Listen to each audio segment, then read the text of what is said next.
Benin City was lively that morning. Bus drivers were loading and offloading, traders were shouting, and the warm sun baked the red sand like pepper soup on fire. Inside taste of home, the sweet smell of fried plantain and egusi soup floated in the air like music. Customers sat on chairs with full plates of food before them. They were eating as though they had missed breakfast and lunch.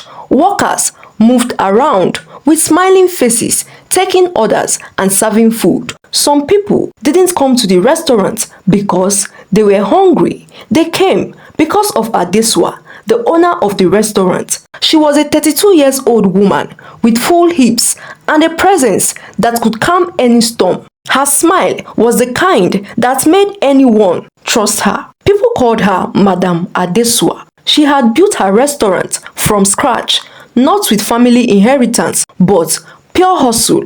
Adessa stood behind the counter. She was focused, pressing her phone. Her manager, Osaro, walked in with a big smile, and then he said, "Madam, it be like say today na our lucky day o." That man from NTA say dem wan feature us for their small business program for TV. Adessa looked up and then she chuckled. Na so dem dey talk. Until I see camera, I no dey believe dem at all at all. Osaro laughed. "Madam, you no go keep person. Abeg, go attend to those customers for back. Dem don dey complain say the meat no do dem." She looked at her phone again, but there was no message, no missed call either. Just that last text message from Ose, her husband, from 5 hours ago. "I will pick the kids from school."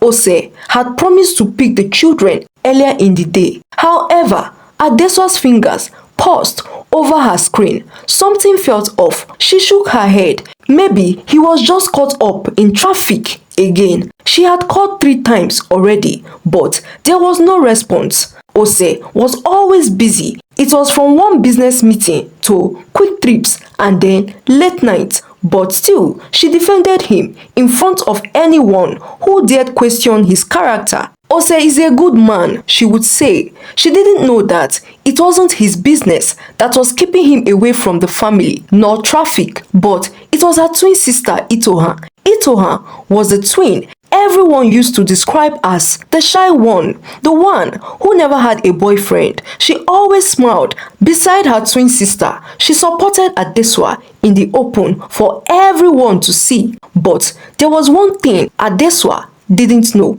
Itoha secretly hated her. That afternoon, when Adessa's phone rang, she saw her sister's name on the screen. She smiled and quickly picked up. "Itoha, when am I seeing you?" Adessa asked. "Sis, I'm outside the restaurant." Adessa was surprised. Immediately, she rushed outside. "Come inside, Joe." Itoha, who was seated on a chair, quickly stood up and hugged her sister.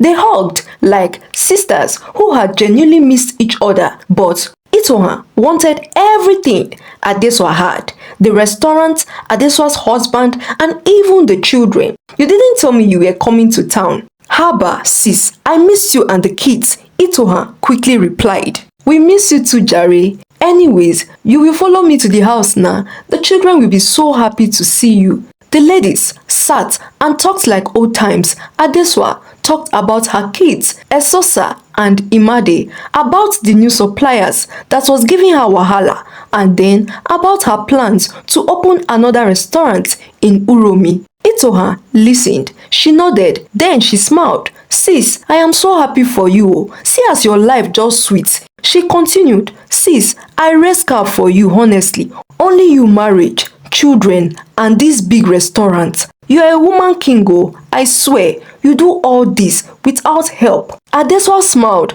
but her mind wandered again back to Ose, her husband. She last heard from him about 7 hours ago. Itoha watched her closely. Then she asked, "Sis, are you okay?" "I am fine. I haven't heard from my husband since morning. He promised to go pick the children from school, but he didn't. I had to go pick them up by myself. Maybe he's on his way," Itoha said, trying to hide her guilt. Adessa looked out of the window. There were no traces of her husband. He wasn't even picking her calls either. She didn't know that at that very moment, her sister showed up. Her husband and her twin sister had just checked out of a hotel. Days passed. Adessa carried on with her busy life, running tests of home and caring for her children. She still didn't suspect a thing, even as it was happening right under her nose. Her husband had become more distant. He wasn't the same man she married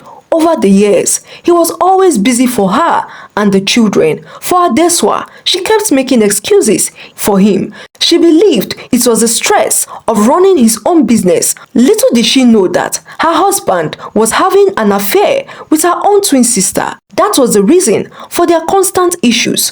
Whenever he returns home late, he would act like everything was fine, but his touches were cold and different. She couldn't have imagined that the two people she trusted the most were doing stuffs behind her back. One fateful evening, after Adessa had closed the restaurant, she called Ose again. As usual, his phone went straight to voicemail, and her patience was starting to wear off. "Where is this man?" she murmured. The children were playing in the living room, unaware of the tension in their mother's heart. Just then, the door opened. It was Itohan again.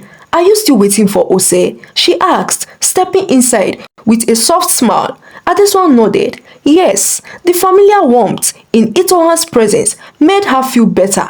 "I don't understand this man at all. I have called and called, but he wouldn't speak.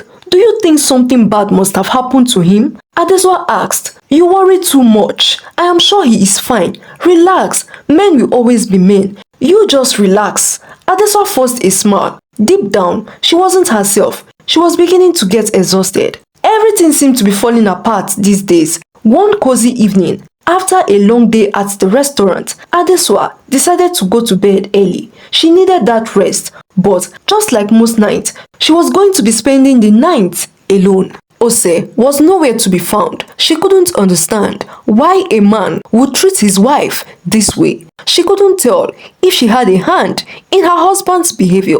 The next day, she woke up to a text message. It was from her husband. "I have to travel for work today. I will be back soon. Don't worry about me." Adessa read the message twice. It didn't sit right with her, but she didn't want to make something out of nothing. Maybe, truly, he had an emergency trip to make. She thought to herself. Later that day, Itohan showed up again. "Adessa," she began, "I think you need to talk to Ose. I know you trust him, but something is not right. I can feel it in my spirit. Maybe it is time you really ask him what is going on." Adessa stared at her sister with a heavy heart. "I honestly don't know what to think anymore." Itohan stepped closer. "Don't worry, sis. No matter what happens, you know I am always here for you." In that moment, Adessa felt good. At least, there was someone who truly understood her. For her, Itohan was the best twin sister anyone could ask for. Her words were so genuine and thoughtful. That night, when the children had gone to bed, Ose returned home. He kissed Adessa on the cheek, but it didn't feel the same. There was no affection or genuineness in his eyes. "Where have you been?" Adessa asked, trying not to sound accusing. "I told you, I had a meeting," he replied. She could see he wasn't truthful. She wanted to confront him, but a part of her was afraid of what she might hear. Over the next few weeks, Adessa's trust in Ose became withdrawn. As for Itohan, her twin sister, she was busy making sure that the perfect opportunity arises before she could carry out her plans. Both her and her sister's husband had carefully plotted how to strike out Adessa and take over her property. One late afternoon, Adessa was supposed to meet one of the biggest foodstuff supplier in Benin. They were to meet at Benson Hotel. They had made plans on the phone. That day was scheduled for their physical meeting. She drove to the hotel and parked her car at the parking lot. She walked into the reception. Before she could make a turn, her eyes caught up with something at the balcony. At first, she wasn't sure of what she saw, but as she got closer, her legs stopped moving, and then she covered her mouth with her hands. Ose and Itohan. She saw her twin sister and her husband. They were very close. They were smiling and holding hands like new lovers. Her husband's arms were placed around her sister's tiny waist. Their bodies were pressed together like people who didn't want to leave each other. For a moment, Adessa felt like the ground should open and swallow her. Ose was the first to turn. When he saw her, his face changed. Adessa, Itohan quickly stepped forward. Sis, it is not what you think. Adessa walked up to them. Her eyes were wide open. Her chest was rising and falling like someone who had a panic attack. She opened her mouth and all she could say was, "What is going on here?" Ose quickly answered, "Sweetheart, we just met here. What is your hands doing on her waist?" she shouted, pointing at them. Adessa, please listen. At this point, Itohan tried to touch her. "Don't touch me," Adessa warned her. "So, this is what you have been doing behind my back? You have been sleeping with my husband?" By this time, the hotel staffs were already watching them. Ose looked around. He felt so embarrassed. "I am done. I must report both of you to Mama today." Adessa screamed. She turned and stormed out of the hotel. "Adessa, please wait," Ose called out to her, but she didn't look back. She got into her car and started the engine. Her hands were shaking. Her heart was beating fast. She couldn't believe what she had just seen. Her beloved, tender, loving twin sister sleeping with her husband. She just couldn't believe it. It was clear. If not, what were they doing in the hotel in such a compromising position? It all made sense now. So, Itohan was the reason her husband neglected both her and the children. She drove off. Her mind was not even on the road. Back at the hotel, Itohan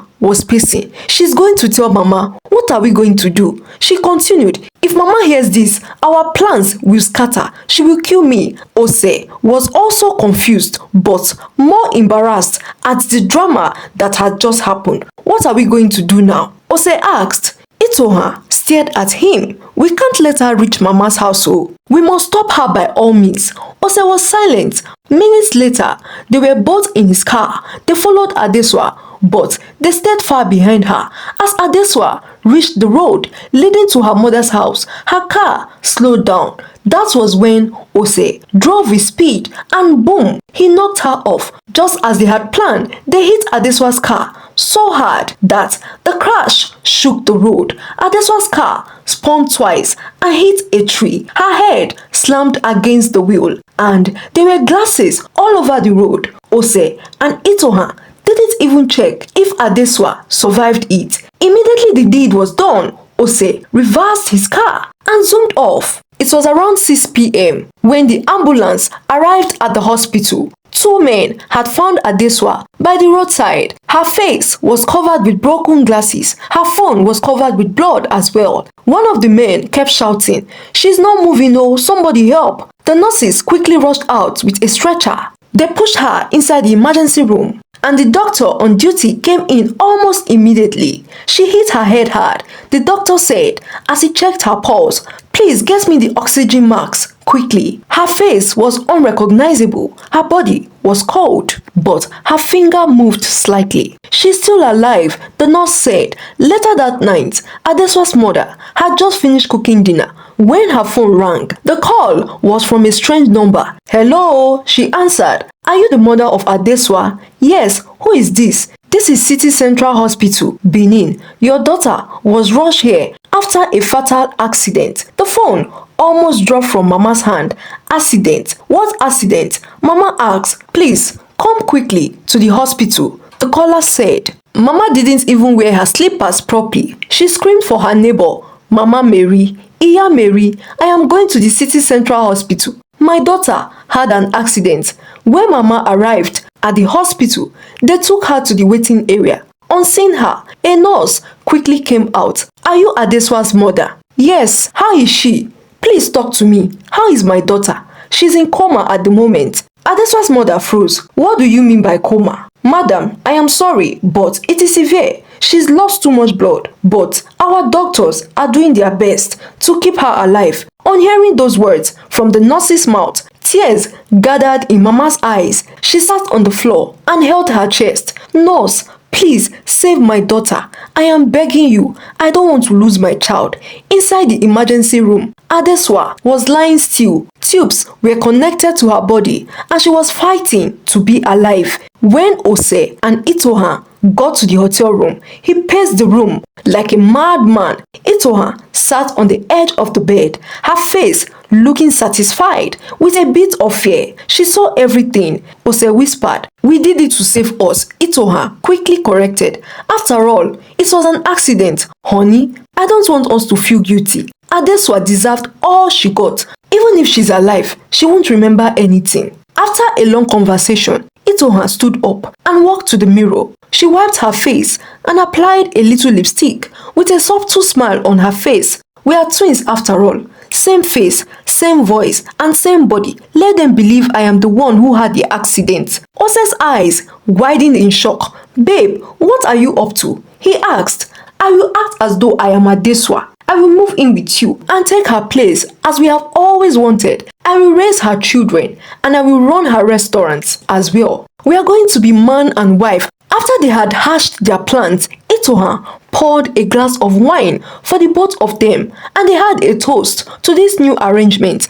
At the hospital, Mama sat beside her daughter's bed. She held her hand and cried silently. Suddenly, Ose rushed in. Their mother stood up quickly. Then she faced him. "My daughter is not opening her eyes. Your wife is not waking up." He looked at Adessa, who was lying lifeless on the bed. Then he turned to Mama. "Mama, that is not Adessa." The old woman's face twisted. "What do you mean?" Before he could explain, Itoha was already in the room with them. "Mama, what happened to my sister?" Itoha asked, pretending to be her sister, Adessa. Their mother stared at her. "I thought you were the one lying here. I didn't know it was your sister." "Mama, I am alive." She walked forward and hugged her mother. Their mother started shaking. "They told me you were the one who had the accident." "That is my sister, Itoha. She told me she was coming over to surprise you. Since she hadn't seen you in months, she decided to use my car." "Mama, I begged her not to go. I wasn't comfortable with her leaving, but she left."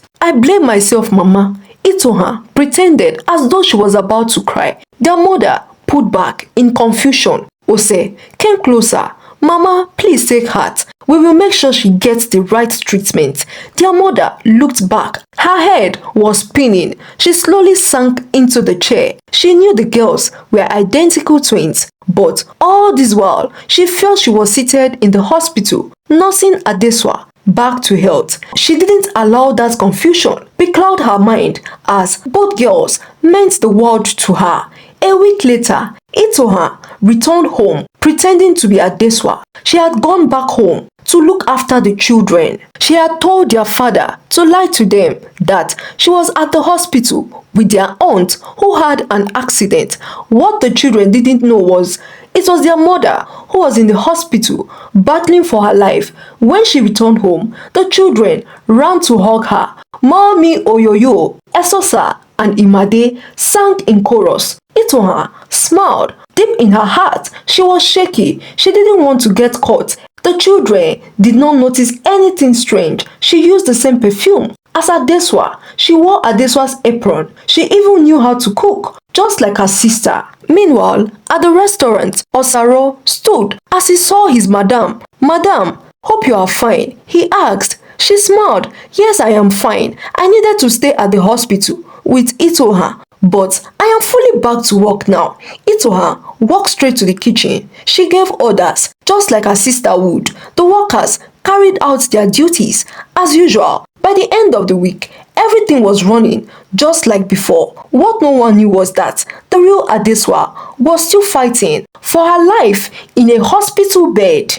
At the hospital, the doctors advised their mother to go back home and take some rest. It has been 3 weeks already since the accident, and Adessa hadn't blinked her eyes nor spoken a word. After much hesitation, Mama finally agreed to go back home, but she couldn't bear to stay alone, so she moved into her daughter's house. For Itoha, it was a problem. She had to wake up early just to cook their mother's favorite meals. She had to remember every little thing Adessa used to do for their mother whenever she visited. As for Ose, he wasn't even bothered about his wife, who was lying helpless on the hospital bed. He silently wished she never made it out of coma. He wanted to own every property his wife owned. Before now, Ose secretly envied his wife, Adessa. When Itoha made advances at him, he saw it as a perfect opportunity to deal with his wife. At the restaurant, Itoha didn't just run the place. She repainted the walls,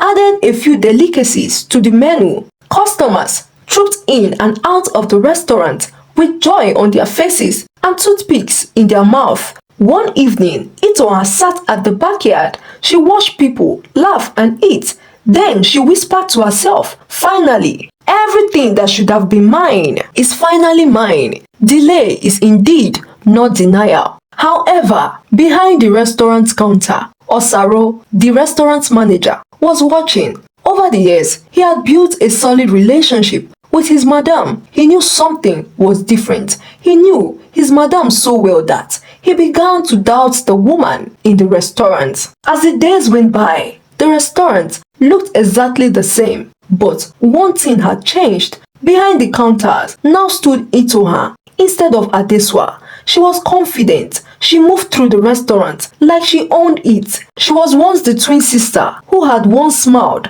pretending to be happy for her sister's win. But now she was standing tall, taking her sister's place without feeling any guilt. At home, Ose stood beside her. He acted like the loving husband he was not to Adessa. One quiet Wednesday afternoon, Mama was folding clothes in the living room. The children were asleep upstairs, and Itoha was in the kitchen preparing egusi soup. The scent of melon seeds and bitter leaf filled the house. As Mama went to the kitchen to get a bottle of water, she saw an old scar on Itoha's back. It was the same scar the real Itoha had. Mama raised her eyes slowly, and then she pointed at the scar. Adessa, is that not the same scar on your sister's back? Itoha froze for a split second, but recovered quickly. Oh, it is an old wound, Mama. I think you just never noticed it. Mama stared at her for a long time, then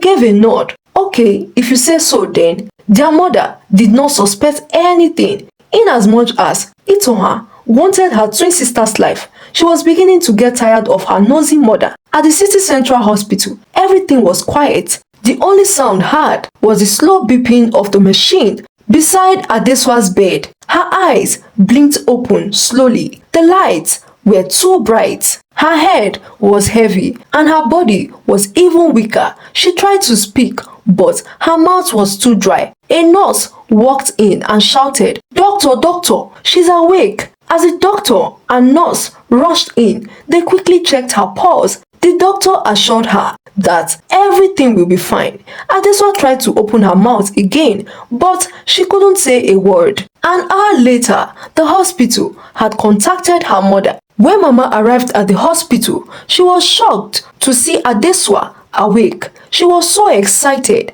that tears of joy began to drip from her eyes. "My daughter, you are awake. Itoha, how are you? Don't worry, I will prepare you your favorite meal, okay?" Adessa blinked. She had been in coma for too long. She knew her name wasn't Itoha, but she couldn't speak. Something in her didn't feel right. That name, it wasn't hers. Her mother sat beside her. Then she told her stories, all to keep her mind off her present condition. "Itoha," Mama whispered, "you will be fine, okay?" Adessa wanted to scream. "That is not my name," but she couldn't. She was too weak. A few days later, the doctors were ready to discharge her. They put her in a wheelchair and rolled her out of the hospital. Adessa sat quietly. She was weak and broken. When they reached the compound, it looked too familiar. Too familiar. She was carried into the house by her mother and a neighbor. As soon as she stepped into the living room, she saw Itoha standing there. Itoha quickly faked a smile, pretending to be happy. "Oh my God, sis, you are home." Before Itoha could say another word, Adessa's legs began to shake. Just then, pieces of memory rushed back into her head. She tried to remember that tragic incident that almost took her life. Unknown to her husband and her twin sister, Adessa had seen the car that hit her so badly. Adessa tried to speak, but all she could say was, "I am not Itoha." Everyone turned to look at her. But she looked at her mother instead. I am Adessa. Mama, they tried to kill me. Itoha dropped a fake tears. Mama, this accident really took a lot from my sister. I won't forgive whoever did this to her. Look at my sister, Mama. She's not well at all. She turned to Adeswa. Sis, don't worry. We will take good care of you. I promise you. Adeswa wasn't having it at all. She knew her twin sister was evil, but she didn't know how to expose her. She quickly shouted, Mama, I am Adeswa. Where are my children? Her mother slowly turned to her. My dear, I understand how you feel, but don't worry. I and your sister will take good care of you. Mama, please don't believe her. She wants to kill me. Adeswa cried out. Her mother believed that she was suffering from memory loss. Ose, who has been watching the whole drama, looking displeased and disgusted by the sight of Adeswa, quickly stepped forward. Mama, I spoke with the doctor and he said she might be suffering from memory loss. Don't worry yourself, she will be fine. In that moment, Itoha suggested to their mother, Mama, we should take her back to the hospital. She needs help. I don't want my sister to run mad, please. I don't want to go back to the hospital. Adeswa screamed, but nobody listened to her. Their mother looked restless and helpless. Her face was filled with confusion and worry. Itoha was seated, pretending to be concerned. Mama, she thinks she's me. We need help, Mama, before it is too late. Ose looked at Mama with a reassuring expression. Mama, don't worry. In due time, we will come out of this. The doctor confirmed that her brain was injured badly. She doesn't remember anything. He looked at Adeswa with pity. Then he turned to Mama. She does not look good at all. We need help. As Ose kept talking, Adeswa's world shattered more into unpatchable pieces. How could you? She whispered, looking at Ose. How could you do this to me? After all I have done for you? Ose was smart. He never gave her a response. His eyes avoided hers. However, tears burned in her eyes. Itoha spoke up. Mama, I will die if anything happens to my sister. Let us take her back to the hospital. Their mother's heart was torn apart. She was left with no choice but to seek help for her daughter. I just want my daughter to be fine again. Ose, her son-in-law, reached for her hands and assured her everything was going to be fine. Mama, please, you need some rest. I need you to trust me. By tomorrow, we will sort this out. As Mama followed Ose, Adeswa kept screaming, but nobody listened to her. Her husband and sister had successfully convinced Mama that she was running mad. The next day, Itoha and Ose had made plans, and to their mother's shock, they took Adeswa back to the hospital. They didn't take her to the same hospital she was admitted before now. They had promised Mama to provide a better health care for her. They told her that they will be taking her to the best doctors in Abuja. Instead of them to keep to their words, they took Adeswa to a psychiatrist hospital. They told the doctor she was running mad and they needed to keep her away from the family. As the days passed, Mama started feeling uneasy. She had tried to call the hospital number they gave to her, but she was told it was unreachable. She had complained to her son-in-law, but he reassured her that everything was fine. One chilled night, she was unable to sleep. She wanted to get water from the kitchen, but she was drawn to the loud laughter and conversation between Itoha and her son-in-law. She paused and held her breath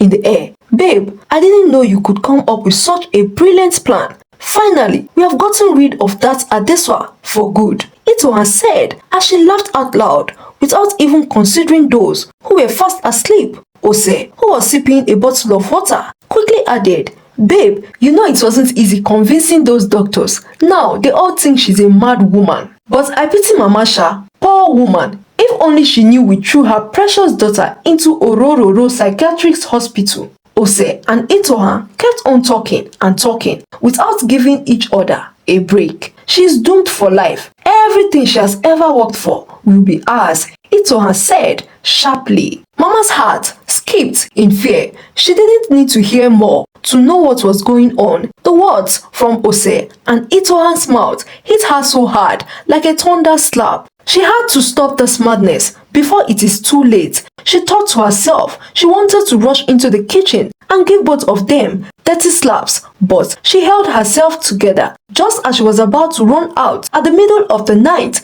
she heard footsteps. Without thinking twice, she ran back into her room so she wouldn't get caught. Now, Mama knew the truth, but The battle was far from being over. After a few minutes, when the whole house had gone quiet, Mama sneaked out of the house. When she got to the road, she stopped a keke napep. In few hours, she was standing at the entrance of the hospital. Before she could knock, the security man on duty gave her a funny look. "Madam, who you dey find?" Visiting hours done close, the man in uniform said. She looked at him with sharp eyes and then said slowly, "Please sir, help me." Mama explained everything to him. He felt pity for her, so he decided to open the gates for her. He didn't stop there. He also told her the room they had kept her. She quickly ran off and walked straight to the room. Adessa was in there with the real mentally deranged people. When Mama opened the door, her heart shattered into pieces. Adessa was coiled up on the flat mattress like an abandoned project. She looked like a woman humbled by rejection. When Adessa looked up, she saw her mother. "Mama, is that you?" she asked. Her mother rushed to her. She held her like a child. "My daughter, I am here now. I know the truth." Adessa wept so loud, but Mama couldn't waste any more time. She looked at her daughter, whose face was swollen. Mama's mind was already made up. She wasn't going to let her daughter stay in such a place. "Don't worry, my dear. We are leaving this place now." Mama assisted Adessa, and in no time, they were already outside the building. Mama's heart raced, but she was determined to leave that building. Finally, they got out of the building. Mama quickly grabbed a keke driver who was waiting nearby. They got inside the keke, and immediately the driver zoomed off.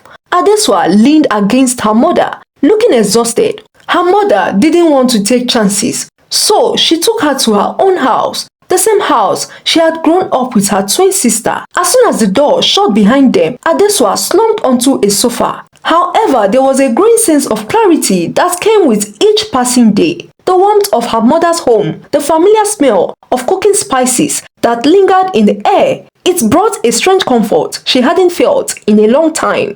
With each passing day, her mother busied herself in the kitchen, boiling water for tea or cooking jollof rice. She looked at her daughter, waiting for the moment when she would be ready to speak up. She knew the truth, but she needed to give her daughter time to process her feelings. The events that had led them here were enough to make anyone run mad. In a week's time, Adessa couldn't hold back any longer. "Mama, I don't know what I did to deserve this. I don't know why Itoha will hurt me this much. And my husband, they plan to kill me." Her mother set the kettle aside and looked at Adessa. "You are safe now. You are home." Adessa took a deep breath. Then she opened up to her mother. She told her everything that had happened to her and how her husband and sister wanted to kill her because she caught them together in a hotel. Her mother was shocked. She never knew one of her twin girls could be this evil. She held Adessa closely in a warm hug. She assured her everything will be okay in due time. As the days passed, Mama focused on taking care of her daughter.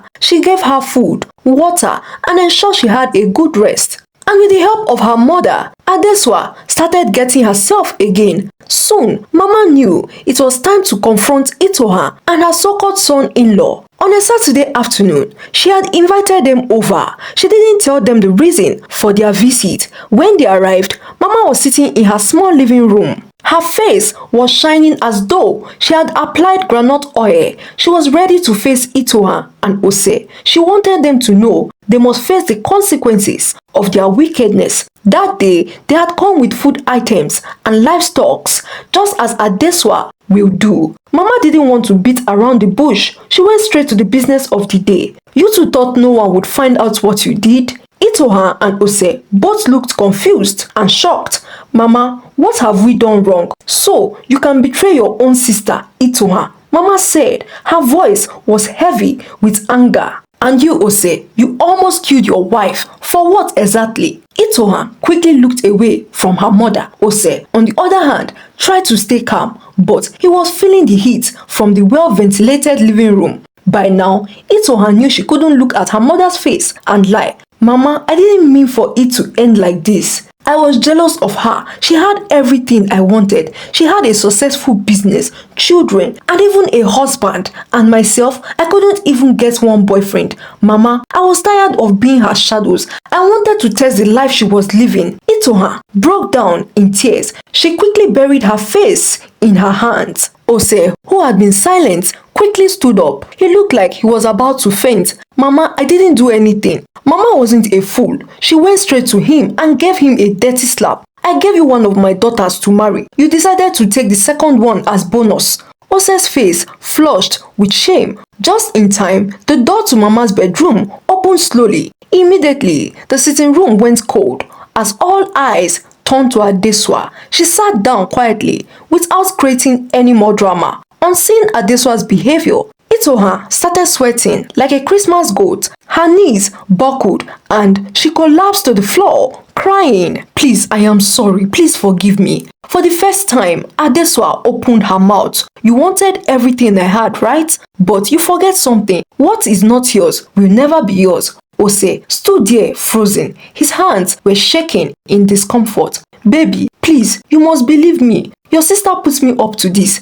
Baby, I love you. I never wanted to hurt you," Ose said, trying to blab his way back into Adessa's life. Adessa didn't even pay him the slightest attention. She told him, "You will be hearing from my lawyers." He begged and begged, but she ignored him. As Mama watched the scene unfold, her heart was heavy. She had loved both girls genuinely, without favoring one over the other. Adessa was ready to take back what was rightfully hers. First, she went to her restaurant. The smell of fresh food filled the air, and it felt like home again. "Good morning, ma." Osaro, the manager, greeted her, smiling. Adessa smiled back. "Morning, Osaro. I am back. I hope I didn't miss much," she said jokingly. Osaro's face lit up. Adessa had told him all that had happened on the phone. "Madam, you did though, but no worry, I go give you plenty gist." The next was her home, a former place of torture. During the period of their marriage, Ose had taken advantage of her kindness. Adessa never told anyone, including her mother, that she had been the one feeding him and the children while he sat back and wasted his own money on other women. When she arrived, she met with her lawyer. He told her the court had given her everything she had lost. She had also gained full custody over her children. Adessa smiled. She was no longer in that pit hole called marriage. As for Ose, he kept begging her to give them a second chance. But she wasn't the kind of woman who goes back to her vomit. In the end, Ose lost everything, including his business. As for Itoha, she lived with guilt for the rest of her life. This is the end of the story of Adessa, the woman who was stabbed and betrayed by her own twin sister and husband. Until next time, my name is Efwa of Folktales by Efwa. Do remember to like, share with friends and family, and please subscribe to my YouTube channel. Thank you and bye!